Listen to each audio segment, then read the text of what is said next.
Jaro Naď je čarovný v tom, že si svoje vlastné nezmysly dokáže vyvratiť aj sám, keď mu dáte trochu času.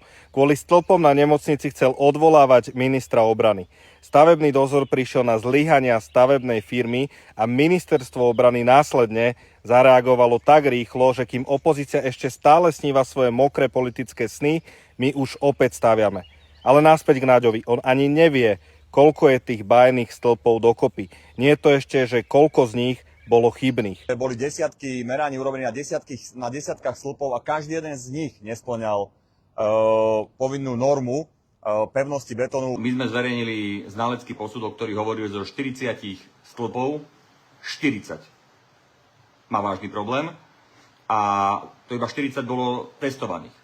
Dnes máme informácie, že 80% všetkých stĺpov, ktoré tam sú, majú vážny problém. A tak sa nám vo svojej blaženej snahe prehúpnúť sa do parlamentu preklamal až ku svojmu najnovšiemu stanovisku, že všetky stĺpy boli v poriadku.